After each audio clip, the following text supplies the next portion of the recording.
One day one life one breath สาระนานาพันเรื่องเกี่ยวกับสุขภาพดีโดยน้ำทิพย์น้ำธรรม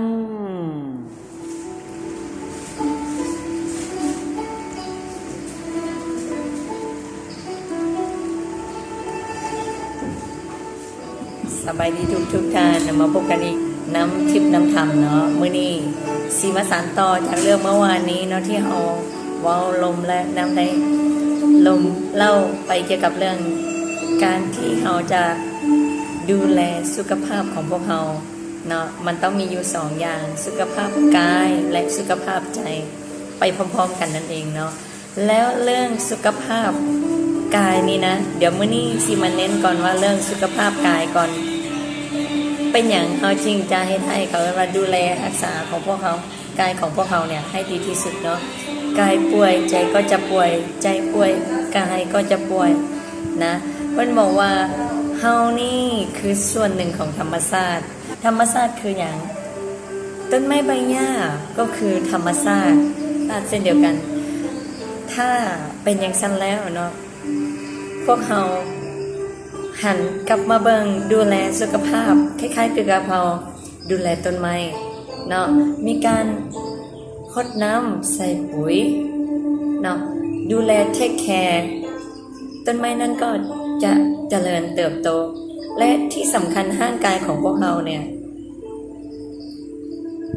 ถ้าหากว่าร่างกายของพวกเรานะสำนึกภาพเนาะเขาเอิ้นมาจากไหนทั้งในร่างกายของพวกเราเนี่ยคล้ายๆกับโลกใบหนึ่งถ้าโลกใบนั้นก็สิมีหลากหลายมีหลายสิ่งหลายอย่างอยู่ในนั้นเนาะถ้าอยู่ในนั้น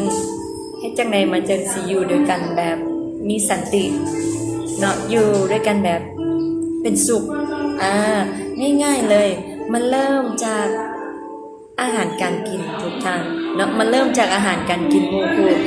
เพราะว่าอย่างลงไปมันก็จะเป็นสิ่งนั้นมีก็หมายอันนึงที่ภาษาอังกฤษมันบอกว่า you are what you eat we are what we eat I am what I eat นะอันนี้คือหมายความว่าจังไดเฮากินอย่างลงไปเฮาก็จะเป็นอันนั้นถ้าหากว่าเฮากินสิ่งที่เนาะ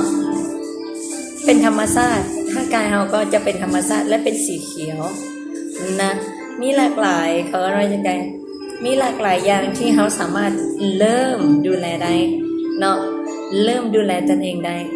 ถ้าหากว่าเฮาเริ่มดูแลตัวเองได้เฮาก็สามารถเริ่มดูแลคนข้างๆของพวกเราได้เช่นเดียวกันคนที่เฮาฮักคนที่เฮาใส่ใจบ่ว่าจะเป็นพ่อบ่ว่าจะเป็นแม่บ่ว่าจะเป็นลูกๆหลานๆของพวกเรานั่นเองนะฝากไว้เนาะอยากฝากไว้ว่าการที่จะดูแลสุขภาพของพวกเราให้แข็งแรงเนาะแข็งแรงห่างไกลจากพยาธิโรคาก็เริ่มจากอาหารการกินนั่นเองมีอีกอย่างหนึ่งเพิ่นบอกว่ากิน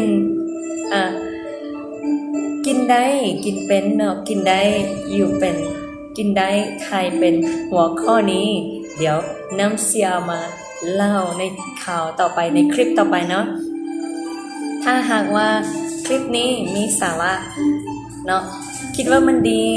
ช่วยกดไลค์กดแชร์กด Subscribe